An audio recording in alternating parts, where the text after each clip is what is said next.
একটা বিষয় আজকে মূলত ঘুম থেকে ওঠার পর থেকেই দেখছি অনেক বেশি আলোচনা বা সমালোচনা হচ্ছে।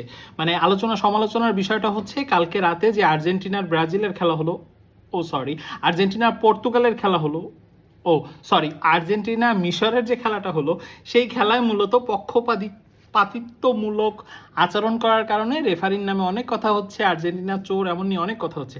আচ্ছা, আমারে একটা কথা বলেন, আপনারা যেই বিষয়টা নিয়ে কথা বলছেন, যে দুইটা ফাউলের কথা, যে দুইটা ফাউলই একই রকম হলো, তাহলে কেন মূলত এটা এরকম করা হলো, কেন এই জিনিসটা ওদের সাথে এরকম করা হলো না? একটা সিম্পল বিষয় বোঝেন, যখন মার্টিনেজ ওইখান থেকে বলটা বের করছিল, তখন মার্টিনেজের কাছে বল ছিল এবং ওর পায়ের পাতার উপরে পাড়া লাগছিল, রাইট? সো এইটা ফাউল দিছে, এইটা নিয়ে আপনাদের অনেক আক্ষেপ। আচ্ছা, ঠিক আছে। এবার কথা বলতেছেন যে সালার বিষয়টা, সালার কাছ থেকে যখন বলটা বের করে নিয়ে গেল, সালা যখন বলটা লুজ করে ফেললো, যখন বলটা পেল না আর পায়, তখন বের হওয়ার সময় পায়ে লেগেছে। আমি আপনাদের দেখাই সিম্পল একটা বিষয়। এইখানটা দেখেন, আমি জানি না কতটুকু দেখা যাচ্ছে।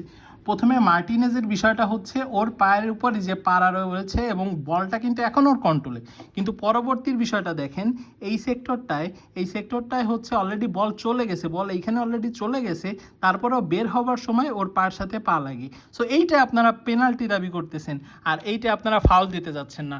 সো এইটা কোন লজিকে আপনারা বলতেছেন বা সামথিং লাইক দ্যাট, এটা বুঝি না।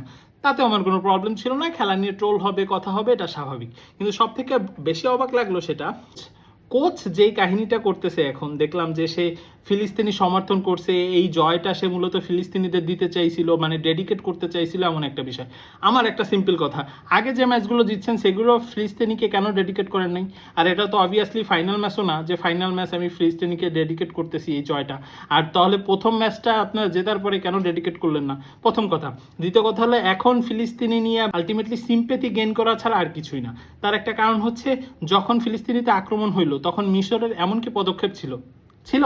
ছিল না। আচ্ছা, এখন আপনি বলতে পারেন যে বিশ্বকাপের এই মঞ্চে মূলত বিশ্বকে বার্তা দেওয়ার জন্য তাদের এই কাজটা, অবভিয়াসলি সাধুবাদ জানাই, কিন্তু কথা হচ্ছে প্রথম ম্যাচে কেন সেই জিনিসটা হইল না?